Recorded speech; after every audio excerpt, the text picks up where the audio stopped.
DNA-da Bombay waxay rogtaa malo awaalka muddada dheer loo haystay ee ku saabsan dhibanayaashiisa.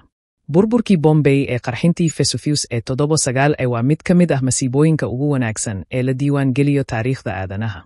Dambaskii iyo bararkii roobka da'ay ayaa ilaashaday raadkii ay ku dhimanayeen halka ay ku dhaceen, taasoo naga dhigtay inaan qiyaasno haybta iyo xidhiidhka dadka ee wakhtigooy.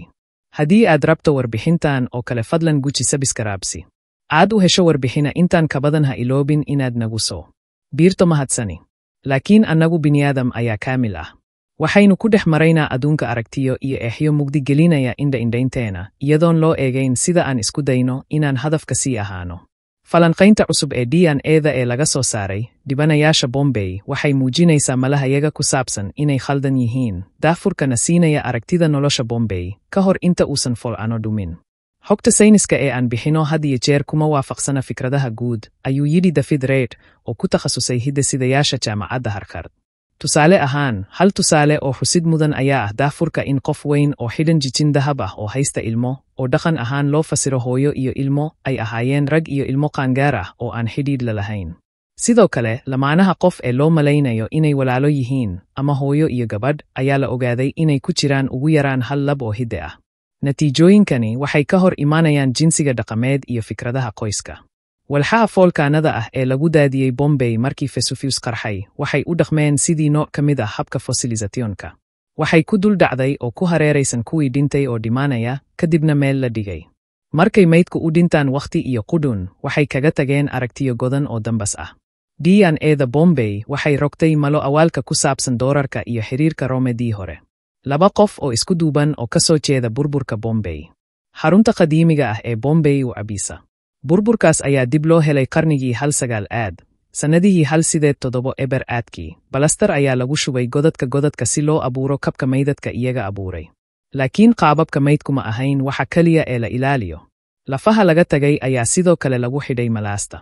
Cilmi baarayaasha qadiimiga ah ee sameeyey kabka qarnigii 19 ma aysan saadaalin karin soo ifbaxa tiknoolajiyada mustaqbalka. Si kastaba ha ahaatee, shaqadoodu waxay noqon doontaa mid qiimo leh in ka badan 5,000 sano kadib.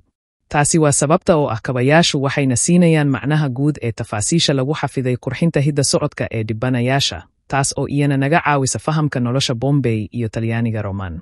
Falanqaynta oo ay hogaaminaysay cilmi baadhista qadiimiga ah ee Elena Billi oo ka tirsan jaamacadda Florence ee dalka Talyaaniga, ayaa lagu sameeyey hadhaaga qalfoofka ah ee ka kooban hal afar malaas oo laga soo xulay 6 kab oo hadda dib u soo celin ku socdo. Tani maaha hawl fudud. Cilmi nafsiga Alisa Mitnick oo ka tirsan jaamacadda Harvard iyo marxadka Max-Planck ee Evolutionary Anthropology ee Jarmalka ayaa u sheegay SN Alert. DNA-da Bombay waxay rogtay malo awaalka ku saabsan doorarka iyo xiriirka Roomedii hore. Kabka malaasta ee shakhsi Bombayan ah oo ku dhintay qarxintii Vesuvius. Xarunta qadiimiga ah ee Bombay. Labada kulaylka baan inta lagu jiro qarxinta fol'ano iyo habka shubista balastarku waxay noqon kartaa mid waxyeello u leh ilaalinta DNA-da muddada dheer. Falanqaynta hidda socodka waxaan caadi ahaan isku daynaa inaan bartilmaameedsano walxaha qalfoofka ah ee loo yaqaan inay si fiican u ilaaliyaan DNA-da, sida qaybta dhegta gudaha ee dhafoorka ama ilkaha, ayay sharaxday. Daraasaddan waxay ahayd inaan noqono kuwo aan doorsoonayn, sababtoo ah waxaan awoodnay inaan ka qaadno saamiga qaybaha qalfoofka ee lagu soo bandhigay kabka dhaawacan ee dib u soo kabashada. Dhibaatada helitaanka DNA-da qadiimiga ah ee xaaladahan ayaa caddaynaya xaqiiqda ah in 6 ka mid ah hal afarkii qof ee la tijaabiyey ayna siiyeen xogta hidda socodka. Laakiin 6daas qof ayaa ku filan inay bixiyaan caqabad weyn oo ku saabsan waxa aan u malaynay inaan ka ogaanay dhibanayaasha Bombay. Kabaha ayaa ah kuwo aad u fiican, laakiin aan qumanayn. Tafaasiishana waxay noqon kartaa wax yar oo adag in lagu qiyaaso kaliya isha. Sidaas darteed cilmi baarayaasha qadiimiga ah waxay ku tiirsan yihiin tilmaamo kale. Gacanka dahabka ah ee quruxda badan ee uu xidho qofka ilmo isku duubaya ayaa loo malaynayay inay tahay dahabka dumarka. Kalgacalka jilicsan ee ay lamaane kasta isku duubeen ayaa loo fasirtay mid dhedig. Labadan male awaal waxay soo baxday inay khaldan yihiin. DNA-da Bombay waxay rogtay malo awaalka ku saabsan doorarka iyo xiriirka Roomedii hore. 4 qof oo ka tirsan aqalka Bangle ee dahabka. Xarunta qadiimiga ah ee Bombay. Guriga gacanka dahabka ah, 4 qof oo loo fasirtay waalid iyo labadooda carruur iskuma xidhiidhin hidde ahaan. Ugu yaraan hal shakhsi oo ka mid ah lamaanaha isku duubaya ayaa ahaa nin, waxayna u badan tahay ka kale inuu ahaa sidoo kale. Natiijooyinku waxay tilmaamayaan bulsho aad uga qoto dheer, ka adag intii aan u malaynaynay Bombay. Waxaan la kulmay sheekooyinka caadiga ah ee ku xeeran qaar ka mid ah kooxahan dhibanayaasha ah ka hor intaanan si cilmiyeysan u darsin waxayna ii muuqdeen kuwo macquul ah. Sidaa darteed aad ayaan ula yaabay markaan arko in natiijooyinka hidde-sidaha ay daaha ka qaadeen inay jiraan wax badan oo kuwan ah. Sheekooyinka Oble way ka badan yihiin, waxa isha ku haya, Mitnick ayaa u sheegay SNL.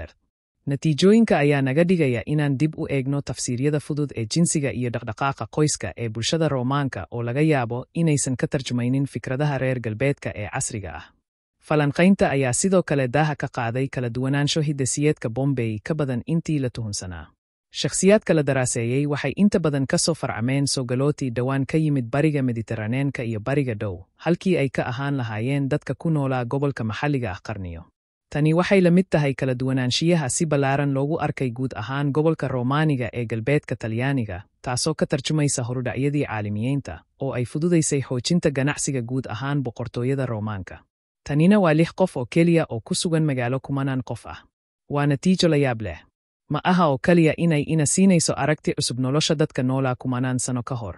Waa xasuusin ah inaan isku dayno oo aan hubinno exdayada albaabka haddii aan rabno inaan samayno daraasad sax ah oo taariikhda aadanaha ah.